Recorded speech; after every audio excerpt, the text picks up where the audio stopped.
Vez aqui, irmãos, para louvarmos ao Senhor. Amém. Que a paz esteja com todos nós. E sabemos que nesse dia que o Senhor nos deu hoje, irmãos, para vivermos a sua presença, a sua misericórdia está sobre nós, porque ela renova cada manhã. Temos certeza disso. E que nós possamos estar na presença de Deus, meditando na sua palavra, não nos importando com o que venha nos acontecer, porque nós sabemos que Deus está conosco. Amém. A misericórdia do Senhor se renova a cada manhã. Davi sabia disso e nós temos certeza disso. Pensando, irmãos, que nesse dia que nós estamos vivendo na presença de Deus em comunhão, eu quero ler uma passagem que fala a respeito das pessoas que já se conformaram e que já pensam que é exatamente isso. Eles já escolheram o que eles querem, mas Jesus nos mostra que não é bem assim. Não é o que nós escolhemos, mas o que realmente é. Então vamos abrir a nossa Bíblia, irmãos, lá em Lucas, no capítulo 16.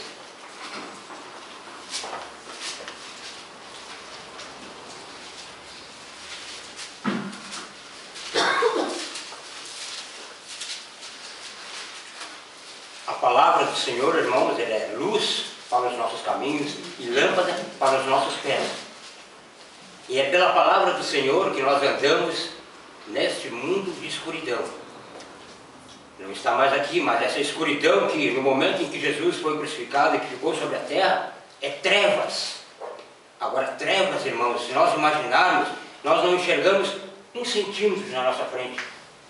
Como ficou aquela geração que estava vivendo aquele momento em que Deus abandonou a terra, abandonou a humanidade naquele momento.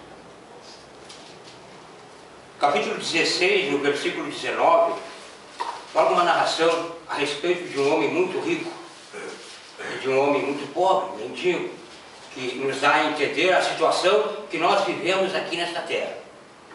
Então vamos ver. Ora, havia um certo homem rico que se vestia de púrpura e linho finíssimo, e que todos os dias se regalava esplendidamente. E havia também um certo mendigo chamado Lázaro, coberto de chagas, que jazia à porta daquele. E desejava alimentar-se das migalhas que caíam da mesa do rico, e até os cães vinham lamber-lhe as úlceras. E aconteceu morrer o mendigo e ser levado pelos anjos para o seio de Abraão, e morreu também o rico e foi sepultado. No inferno, no Hades, no lugar dos mortos, alguma tradução, estando em tormentos, levantou os olhos e viu ao longe Abraão e Lázaro no seu seio. Então, clamando, disse: Pai Abraão, tem misericórdia de mim e manda Lázaro que molhe em água a ponta do dedo e me refresque a língua, porque estou atormentado nesta chama. Disse, porém, Abraão: Filho, lembra-te que recebeste os teus bens em tua vida, e Lázaro igualmente os males. Agora, porém, aqui ele está consolado e tu em tormentas. E além de tudo está posto um grande abismo entre nós e vós, de sorte que os que querem passar daqui para vós outros não podem, nem os de lá passar para nós. Então replicou o pai: Eu te imploro que o mandes à minha casa paterna, porque tenho 5 irmãos, para que lhes dê testemunho, a fim de que não venham também para este lugar de tormento. Respondeu Abraão: Eles têm Moisés e os profetas, ouçam-nos. Mas ele insistiu: Não, pai Abraão, se alguém dentre os mortos for ter com eles, arrepender-se-ão. Abraão, porém, lhes respondeu: Se não ouvem a Moisés e aos profetas, tampouco se deixarão persuadir ainda que ressuscite alguém dentre os mortos. Vamos ler mais um versículo lá em Marcos, no capítulo 15, versículo 33.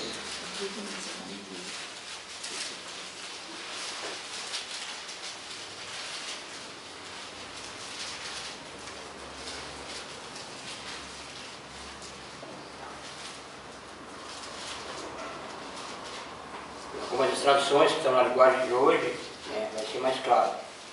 Chegada a hora sexta, houve trevas sobre toda a terra até a hora nona. Algumas falam das 3 horas da tarde, ao meio-dia às 3 horas da tarde. Então vamos pensar, irmãos, que no momento em que a humanidade, vamos falar a humanidade, porque Adão e Eva cederam os encantos da serpente, eles passaram naquele momento a adquirir o conhecimento do mal. E através desse conhecimento eles tiveram consequências. E através dessa consequência trouxe muito sofrimento. Adão e Eva experimentaram, foram os primeiros a experimentar a consequência desse conhecimento. Depois Caim se tornou o primeiro homicida. E também o conhecimento desse mal quase destruiu toda a humanidade, se não houvesse alguém ali, como Noé, que confiasse em Deus. E com o passar dos anos, com o passar das gerações, o homem tem se aprofundado cada vez mais em trevas, buscado a andar segundo o seu coração, consultando a si próprio e não consultando a Deus. A diferença daqueles que servem a Deus, que consultam a Deus na sua vida diária, irmãos, que colocam a Deus na frente de todos os seus afazeres, no seu trabalho, na vida profissional, né, nos seus estudos. No momento que se levanta, Senhor, que Tu esteja na minha frente, que o Senhor esteja no comando, que o Senhor esteja no controle, este homem está fadado a ceder aos encantos do que o mundo nos oferece. Está fadado a seguir ao conhecimento que nós temos, a seguir ao mal. E o que é que faz com que nós nos afastamos cada vez mais de Deus? É uma das sementes do mal, que é a ganância, a cobiça. E isso é muito fácil de nós adquirirmos nessa vida, porque nós vamos olhar não para o consumador da fé, porque nós não estamos consultando a Deus nesse dia que o Senhor nos deu para viver, mas estamos consultando o nosso coração, o nosso ego, estamos olhando o que o mundo nos oferece. E essa cobiça faz com que nós possamos nos esquecer de Deus e termos a certeza de que agora está tudo bem na minha vida. Agora eu tenho tudo o que eu preciso. Então, como disse o rico, te regala. Agora te consola porque tu tens o que beber, o que comer, tu está garantido. É como diz lá aquele homem que mandou derrubar todos os fios e guardar tudo que ele havia colhido e disse, agora te regala e te consola a minha alma. E aí vem aquela voz, louco, hoje te pedirão a tua alma e para quem tu tens preparado. E esse homem, segundo narra aqui Jesus, porque os judeus naquele momento ali, que eram avarentos, estavam reprovando Jesus no que ele estava dizendo sobre as riquezas. É errado ter riquezas? Não, não é. Porque se você analisar, se os irmãos analisarem todos os que serviam a Deus fielmente, Deus o encheu de bênçãos materiais. Mas eles consultavam a Deus, o coração deles estava segundo Deus. Diferente deste homem aqui que vivia de púrpura, vestido de linho finíssimo, e que comia, bebia, se divertia, e que provavelmente, irmãos, quantos cadáveres haviam embaixo dos pés deles, quantas pessoas ele teve que espezinhar para conseguir chegar no topo. Que é o que nós vemos hoje também aqui, ó. Não vamos nem muito longe, vamos no nosso país. Se nós formos no mundo inteiro, nós vamos ver homens corruptos buscando cada vez mais adquirir poder. Porque há um provérbio no mundo que diz que quem manda nas leis, quem manda neste mundo é quem tem dinheiro. Neste mundo, claro, neste mundo, eu concordo, manda quem tem dinheiro. E nosso país está afundado em corrupção. Então eu até quero lembrar agora aos irmãos que nós devemos orar pela nossa presidente, que ela está lutando agora contra esses corruptos, que estão roubando o dinheiro do pobre, daquele que, como Lázaro aqui, não tem o que comer. Porque se eles pegassem esse dinheiro que eles roubam e colocam lá nas Ilhas Paraíso, e que muitas vezes eles têm que viver milhões e milhares de vidas para poder gastar aquele dinheiro, enquanto lá na Somália ou em alguma parte do mundo as pessoas estão morrendo de fome e sede, Deus vai requerer deles tudo isso. Então esse homem estava tranquilo, agora eu tenho tudo.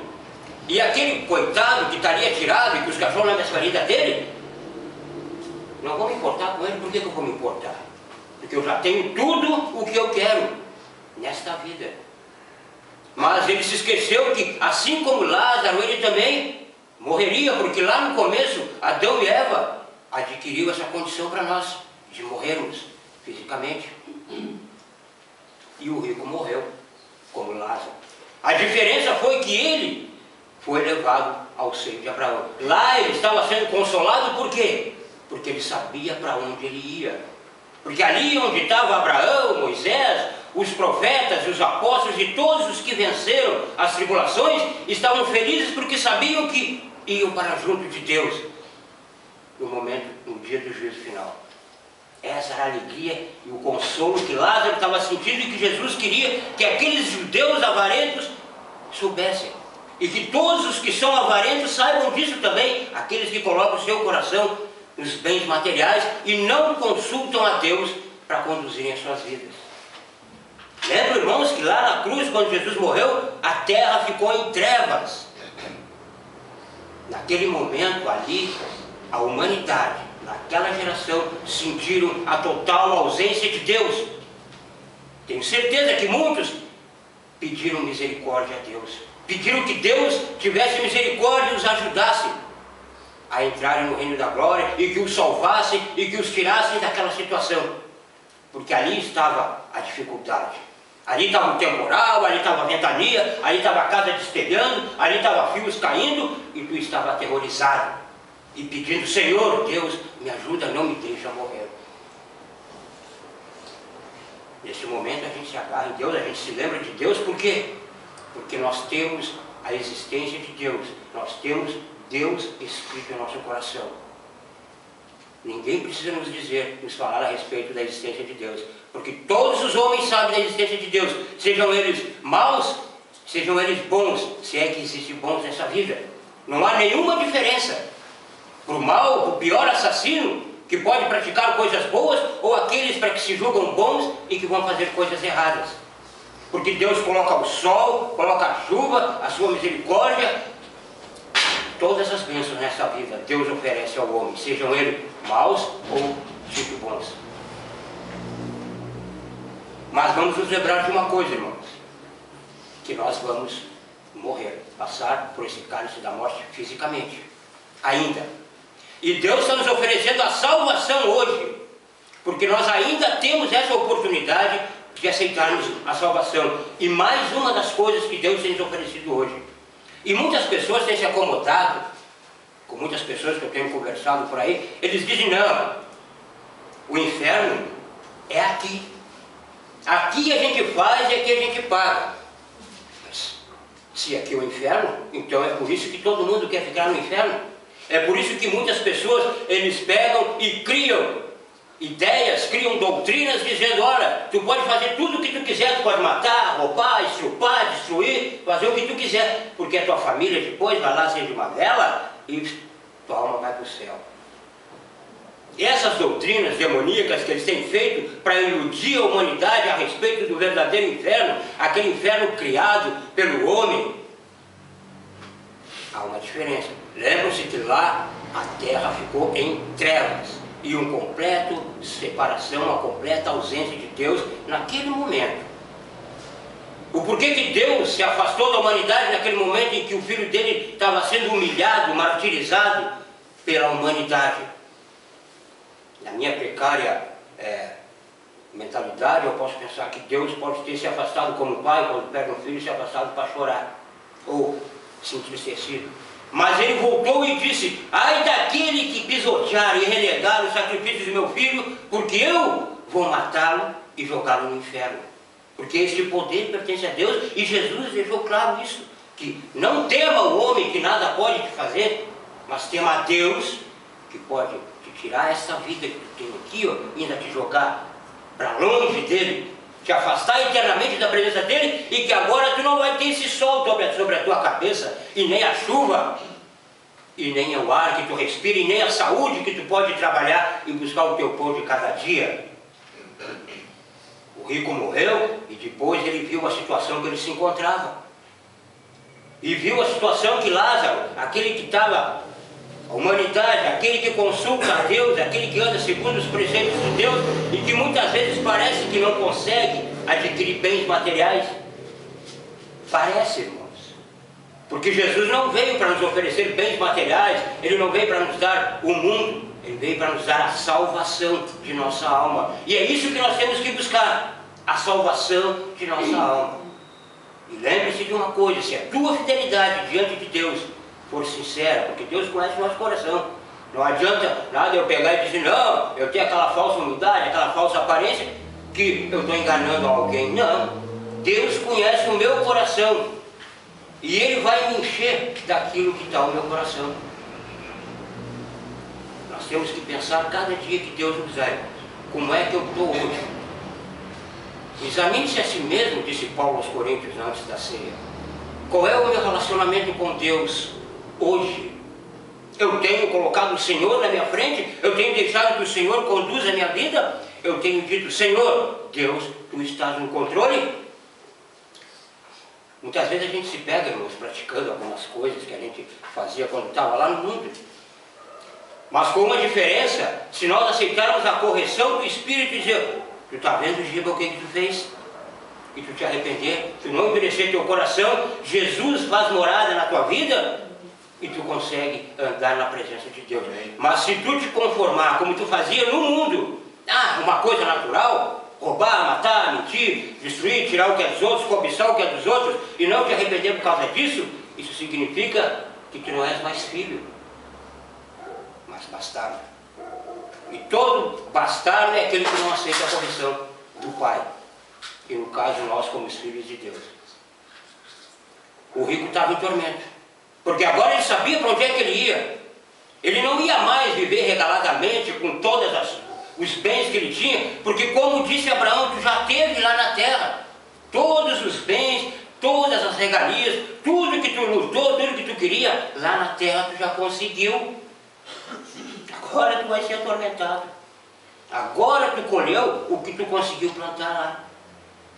Tu pensou que plantando pimenta tu ia colher tomate aqui? Não, agora tu vai sofrer. E outra, sabe por que tu está sofrendo? Porque tu sabe para onde é que tu vai. Agora tu vai ser réu, aí tu não está no inferno, ainda tu está num lugar esperando para ti ir para o inferno, ser jogado para longe da presença de Deus. Aí tu não vai ter mais nada de Deus. Vamos voltar lá na crucificação de Jesus, lá naquele momento, daquela geração. Trevas, irmãos. O momento em que a humanidade sentiu o afastamento, a ausência de Deus, e até mesmo Jesus sentiu isso, porque ele ali estava na condição humana. Vamos pensar, irmãos, se é isso que nós queremos para a nossa vida. A total ausência de Deus, que esse é o verdadeiro inferno, e não aquele criado pelos homens, e não criado por aqueles que dizem que tu vai para lá e te aperfeiçoa, e depois tu volta e continua pecando, acumulando cada vez mais pecados. Não, não é. Depois que se morre, não se volta mais, como diz ali na Bíblia, há um grande abismo. Quem está condenado, quem morreu e está condenado a ir ser lançado da presença de Deus eternamente, não pode passar para lugar nenhum mais. Nem para aquele lugar lá, onde aqueles que estão sendo consolados e estão esperando o dia do juízo para viver eternamente com Deus. Está selado agora o teu destino. Em vida, tu não ouviste os pregadores, tu não ouviste a Moisés, tu não ouviste os profetas, não ouviste aqueles apóstolos, não ouviste aqueles que falavam dia após dia, Jesus te ama e morreu na cruz pelos teus pecados. Tu achou que aquelas benfeitorias, tudo aquilo que tu estava vivendo, era o que era bom para ti? Então tu já teve o teu paraíso, agora aqui tu já não tem mais, que é o verdadeiro inferno. Vamos pensar sobre isso, irmão. A palavra de Deus é luz para os nossos caminhos, para os nossos pés, e é o que conduz a nossa vida. E se essa é a palavra de Deus e a luz que nos convida, que nos conduz para esse mundo, vamos examinar as Escrituras. Porque Jesus sempre nos deixa claro, elas testificam dele, de mim, disse Jesus. Porque ele é a salvação, ele é a porta que nos leva ao paraíso. Ele é o pastor que nos conduz aos pastos. Ele é o que nos afasta desse inferno que Deus tem preparado para o diabo, que já vive eternamente afastado de Deus e seus anjos, e para aquele que quer ir com eles. Vamos colocar nosso coração, irmãos, em Deus, nos preceitos de Deus. Vamos aprender a andar com Deus, como Abraão andava com Deus, como Moisés andava com Deus, como os apóstolos e todos os profetas que entregaram a sua vida a Deus. Vamos deixar que Deus ande na nossa frente. Vamos deixar que Deus conduza a nossa vida, por mais que nós possamos dizer que ela é difícil. Mas vamos entender uma coisa: nós vamos ser consolados se formos fiéis a Deus e colocarmos no nosso coração nas riquezas do céu. Amém. Que Deus nos abençoe. Amém. Amém.